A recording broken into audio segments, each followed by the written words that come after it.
Hello everyone, আসসালামু আলাইকুম। আজকে 13তম রোজা আর আমি এখন ইফতারের জন্য তেলে ভাজা বানিয়ে নিচ্ছি। এখন আমি সুজির পকোড়া বানিয়ে নিলাম, তারপর বানাচ্ছি গরুর মাংসের টিকিয়া।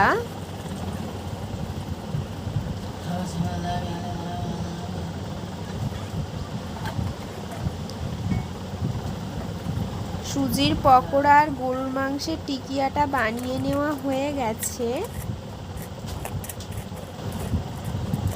এটা হচ্ছে গরুর মাংসের টিকিয়া আর এটা সুজির পকোড়া। এবারে আমি ঘোলের শরবতটা বানিয়ে নেব। তার জন্য দইটাকে আমি ভালোভাবে ফাটিয়ে নিচ্ছি। আর দইটা ভালোভাবে ফাটিয়ে নেওয়ার কারণ হচ্ছে কোনো রকম যাতে দানা ভাব না থাকে। দইটা দেখুন ভালোভাবে ফাটিয়ে নেওয়ার জন্য কতটা স্মুথ হয়েছে। আর দইটাতে যদি কোনো রকম দানা ভাব থাকে তাহলে দইগুলো ওপরে ভেসে ওঠে। আর যদি আগে থেকে দইটা ভালোভাবে ফাটিয়ে নেওয়া হয় তাহলে দইগুলো ওপরে ভেসে ওঠে না। তারপরে আমি আগে থেকে মিশ্রি ভেজানো জল দিয়ে ভালোভাবে গুলে নিলেই শরবতটা রেডি হয়ে যাবে। ফল আমার কেটে কুটে রেডি করে নেওয়া হয়ে গেছে। এবার শুধু সাজিয়ে নেওয়ার পালা আমি সাজিয়ে নিচ্ছি। প্রথমে দিয়ে দিলাম শাক আলু, তারপরে দিয়ে দিচ্ছি আপেল, তারপরে দিচ্ছি কলা, তারপর দিচ্ছি তরমুজ,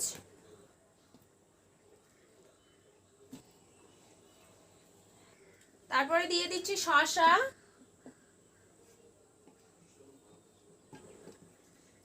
আঙুর,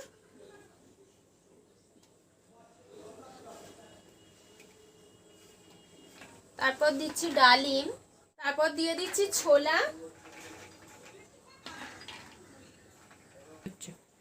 তারপর দিচ্ছি খেজুর। ফলের প্লেটটা সাজিয়ে নেওয়া হয়ে গেছে।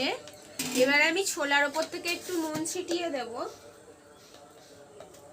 নুন ছিটিয়ে দিয়ে দিচ্ছি ছোলার উপর থেকে। আর তরমুজের ওপরেও একটু নুন ছিটিয়ে দিচ্ছি।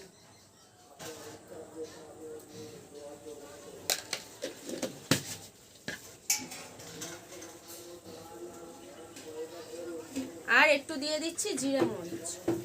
তরমুজে নুন আর জিরে মরিচ দিয়ে খেলে খেতে ভালো লাগে, আপনারাও চাইলে ট্রাই করে দেখতে পারেন। ফলের খোঞ্চাটা সাজিয়ে নেওয়া হয়ে গেছে। আমি এবার তেলে ভাজার খোঞ্চাটা সাজিয়ে নেব। তেলে ভাজার খোঞ্চা আমি প্রথমেই মাঝখানে দিয়েছি আলু কাবলি, তারপরে দিয়ে দিচ্ছি ডিমের চপ,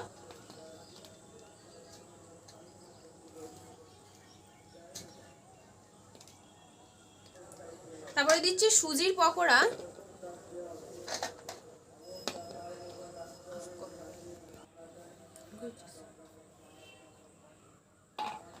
সুজির পকোড়াগুলো দেওয়া হয়ে গেছে। এবারে আমি গরুর মাংসের টিকিয়া বানিয়েছিলাম সেইগুলো দিয়ে দিচ্ছি।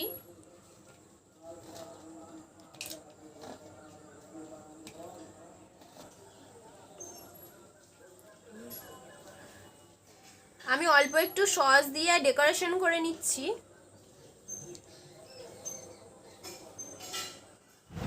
এবারে আমি যে ঘোলের শরবতটা বানিয়ে ফ্রিজে রেখে দিয়েছিলাম তার মধ্যে অল্প একটু জিরে মরিচ ছিটিয়ে দিয়ে গুলে নিচ্ছি ভালোভাবে। আপনারা চাইলে জিরে মরিচের পরিবর্তে গোলাপ জলও ইউজ করতে পারেন।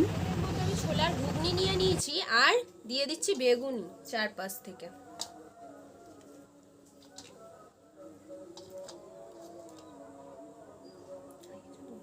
اللهم بارك على محمد وعلى ال محمد كما باركت على ابراهيم وعلى ال ابراهيم انك حميد مجيد। আলহামদুলিল্লাহ, বড় নিয়ামত আল্লাহর যে এই রমজান মাসে ইফতার নিয়ে বসেছি। এই সময় আল্লাহ রাব্বুল আলামিন ফেরেশতাদের দিয়ে ডেকে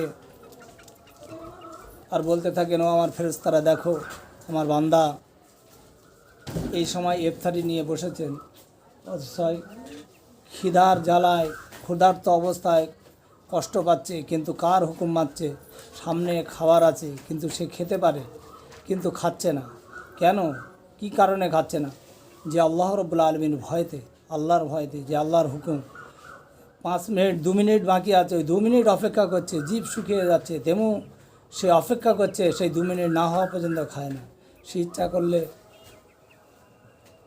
খেতে পারতো কিন্তু খায় না। আল্লাহর হুকুমে ও ফেরেশতারা তোমরা সাক্ষী থাকো, আমি এই বান্দাদের জন্য সমস্ত গোনা খাতাকে মাফ করে দিলাম, ওদের জন্য জাহান্নামকে হারাম করে দিলাম। জান্নাত তাদের জন্য ফয়সালা করে দিলাম। আল্লাহ নিয়ামত, এই জন্য তো সময় হয়ে যাবার সঙ্গে সঙ্গে ইফতার করা আল্লাহ রাব্বুল আলামিন খুশি হন, যেহেতু সঙ্গে সঙ্গে ইফতার করা হয়, ইফতারের টাইম হওয়ার সঙ্গে সঙ্গে।